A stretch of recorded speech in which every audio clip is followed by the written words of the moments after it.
வணக்கம் நண்பர்களே, இது உங்களுடைய daily focus update channel.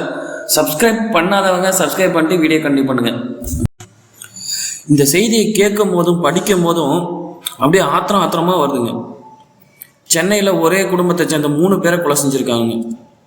Gaurav Kumar, அவருடைய மனைவி முனிதா குமாரி, அவங்களுடைய 2 வயது குழந்தை, 3 பேரையுமே கொலை பண்ணியிருக்காங்க.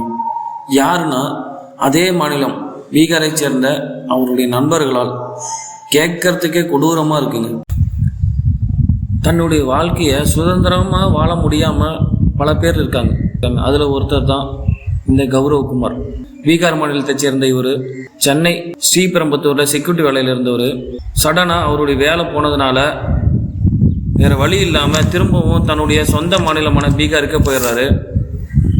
அங்கே இருந்துட்டு இங்கே தன்னுடைய நண்பர் கிருஷ்ண பிரசாத் அப்படிங்கிறவருக்கு கால் பண்ணிக்கிட்டே இருந்திருக்காரு சென்னைக்கு. ஏதாவது வேலை இருந்தால் சொல்லுங்கள், நான் மீண்டும் வந்துடுறேன் அப்படின்னு சொல்லிட்டு. கிருஷ்ண பிரசாத்தும் நீங்கள் கிளம்பி வாங்க, வேலை வாங்கிக்கலான்னு சொல்லியிருக்காரு. உடனே இவர் தன்னுடைய குடும்பத்தோடைய தன்னுடைய மனைவி முனிதா குமாரி ப்ளஸ் தன்னுடைய 2 வயது குழந்தை, இவங்களை எல்லாத்தையும் கூட்டிகிட்டு சென்னைக்கு வந்திருக்காரு. கிருஷ்ண பிரசாத்தை பார்த்துருக்காங்க. இவர் அடையாறில் இருக்கக்கூடிய ஒரு செக்யூரிட்டி கம்பெனிக்கு அனுப்பி வைக்கிறாரு. அங்கே போங்க, உங்களுக்கு கண்டிப்பாக வேலை கிடச்சிரும்ன்ட்டு. இவங்களும் அங்கே போய் விசாரிச்சிருக்காங்க. அந்த கம்பெனியில் இப்போ வேலை இல்லைங்க, வேலை வந்தால் சொல்கிறேன்னு சொல்லிட்டு அந்த கம்பெனியுடைய நம்பரை ஒரு சீட்டில் எழுதி கொடுத்துருக்காங்க. இவரும் தன்னுடைய நம்பரை அங்கே கொடுத்துருக்காரு, ஃபோன் நம்பரை. கிளம்பி வந்துட்டாரு. தங்கறதுக்கு இடம் இல்லாமல் அன்னைக்கு கிருஷ்ண பிரசாத் இருந்த இடத்துலையே அவங்கள தங்க வச்சுட்டாரு. மறுநாள் கிருஷ்ண பிரசாத் தரமணி மத்திய பாலிடெக்னிக்கில் செக்யூரிட்டி வேலையில் இருக்கக்கூடிய சிக்கந்தர்கிட்ட அனுப்பி வைக்கிறாரு. நீங்கள் அங்கே போங்க, அவர் கண்டிப்பாக உங்களுக்கு வேலை வாங்கி கொடுத்துருவாரு அப்படிங்கிற உறுதியோடு அனுப்பி வைக்கிறாரு. அவங்களும் சிக்கந்தரை வந்து பார்க்குறாங்க. கண்டிப்பாக உங்களுக்கு வேலை வாங்கிக்கலாம் அப்படின்னு உறுதி கொடுத்துட்டு அந்த காலேஜிலேயே புதுசாக கட்டிகிட்டு இருக்கக்கூடிய ஒரு கட்டடத்தில் தங்க வைக்கிறாரு. ஜனவரி 25 அன்று சிக்கந்தர் மற்றும் அவருடைய நண்பர்கள் 4 பேரும் தண்ணி அடிச்சிருக்காங்க.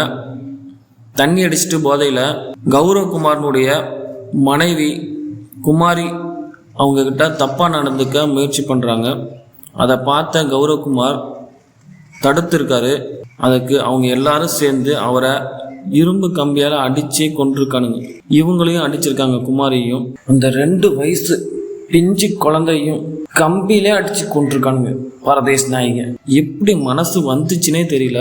இது எல்லாம் பண்ணிட்டு குமாரிகிட்ட தப்பாகவும் நடந்துக்கிட்டு 3 பேரையுமே கொண்டுட்டு அன்னைக்கு நைட்டு அங்கேயே படுத்து தூங்கியிருக்கானுங்க. காலையில் எழுந்திரிச்சு 3 பேரையுமே 3 சாக்கில் கட்டி ஒரே இடத்துல போட்டால் மாட்டிக்கோன்னு சொல்லிட்டு வேறு இடத்த போடலாம் அப்படின்னு பிளான் பண்ணி சாக்கு பையில் கட்டிட்டு அந்த குழந்தைய மத்திய கைலாஸ் ரயில்வே ஸ்டேஷன் பக்கத்தில் இருக்கக்கூடிய சாக்கடையில் போட்டுட்ருக்காங்க. குமாரியினுடைய உடலை பெருங்குடி குப்பை கிடங்குல கொண்டு போய் போட்டிருக்கானுங்க. இவர் கௌரவகுமாரனுடைய உடலை கடலில் போட பிளான் பண்ணி எடுத்துகிட்டு போகும்போது அடையாறு இந்திரா நகரில் ஃபர்ஸ்ட் அவென்யூவில் எடுத்துகிட்டு போகும்போது சாக்கு மூட்டை கீழே விழுந்துருக்குங்க. அதை திரும்பி எடுத்துகிட்டு இவங்களால போக முடியாது, போகிறதுக்கு முன்னாடி யாராவது பார்த்துருவாங்கன்னு சொல்லிட்டு அங்கேயே விட்டுட்டு போயிட்டானுங்க. அடுத்த நாள் டெலிவரி பாய் ஒருத்தர் அந்த வழியாக போகும்போது அங்கே சாக்கு மூட்டையில் ரத்தம் வழிஞ்சிருந்ததை பார்த்து அங்கே அருகில் இருக்கவங்கள்ட்ட தெரிவிக்கிறாங்க. அவங்க எல்லாருமே போலீஸ் ஸ்டேஷனுக்கு ஃபோன் பண்ணுறாங்க. போலீஸ் வந்து பார்த்து விசாரணை ஆரம்பிக்கிறாங்க. பக்கத்தில் இருக்க சிசிடிவியெல்லாம் நோட் பண்ணுறாங்க. அதில் பார்த்தா முகமுடி போட்டு போனதை பார்த்துருக்காங்க. வண்டியோட நம்பரை நோட் பண்ணியிருக்காங்க. அது மட்டும் இல்லாமல் அவர் பாக்கெட்டில் அந்த செக்யூரிட்டி கம்பெனியுடைய நம்பரை எழுதி வச்சுருந்துருக்காரு ஒரு சீட்டில். அந்த சீட்டை எடுத்து போலீஸ் அந்த நம்பருக்கு கால் பண்ண உடனே அந்த செக்யூரிட்டி கம்பெனிக்கு போகுது. உடனே போலீஸ் வந்து அங்கே போய் விசாரணை செஞ்சதில் அவர் நம்பர் கொடுத்துருப்பாருங்களே, அந்த ஃபோன் நம்பர் வாங்கி பார்க்குறாங்க. அதுக்கப்புறமா இவர் தான் இறந்துருக்காருங்கிறத கன்ஃபார்ம் பண்ணிக்கிறாங்க. அந்த நம்பர்லேருந்து யார் யாருக்கெல்லாம் கால் போயிருக்குங்கிறத விசாரணை பண்ணுறாங்க.